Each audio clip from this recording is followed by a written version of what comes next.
នុញ្ញាតឲ្យខ្លួនឯងសាងអារម្មណ៍ស្ដុកស្ដំដើម្បីស្រូបទាញលុយអ្នកណាថាអីថាទៅសំខាន់ជីវិតយើងផ្លាស់ប្ដូរគ្រួសារយើងមានជីវិតល្អប្រសើររស់នៅបានស្រួលអាចជួយអ្នកដទៃបានអនុញ្ញាតឲ្យខ្លួនឯងកុំខ្វល់ពីពាក្យសម្ដីអ្នកដទៃព្រោះគេអត់ចិញ្ចឹមយើងទេ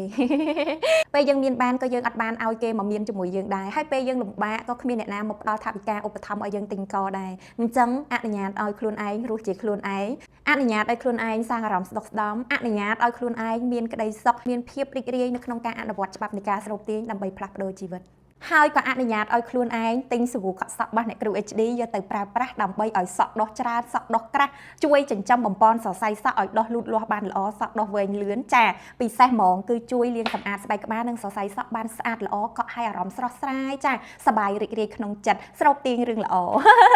អ្វីដែលពិសេសបងប្អូនគឺជួយកម្ចាត់អង្គែធូលីដីចាកតិចកទីបាក់តេរីអីបានស្អាតល្អខ្លាំងមែនតើហ្មងបងប្អូនកក់សាប៊ូតាំងទួយអត់ងាយឡើងអង្គែឡើងប្រេងទេបងប្អូនដែលសក់ឆាប់ឡើងប្រេងចាស្បែកក្បាលមានបញ្ហាអង្គែផ្សិតច្រើនកក់ថ្ងៃហ្នឹងល្ងាចឡើងត្រូវកក់ទៀតហើយឡើងអង្គែឡើងប្រេងបងប្អូនប្រើជាមួយសាប៊ូតាំងគួយល្អខ្លាំងមែនតើអ្នកស្បែកក្បាលខ្សោយអាឡែស៊ីប្រើសាប៊ូទៅឡើងកទួលលំមាស់អីក៏អាចប្រើប្រាស់ជាមួយសាប៊ូតាំងគួយបានដែរផ្សំចេញពីឱសថបុរាណមើមតាំងគួយយិនសិនខ្ញីពិសេសគឺចម្រាញ់ចេញពីពពួកប្រេងធម្មជាតិដើម្បីជួយព្យាបាលសរសៃសក់បានជ្រៅអរគុណ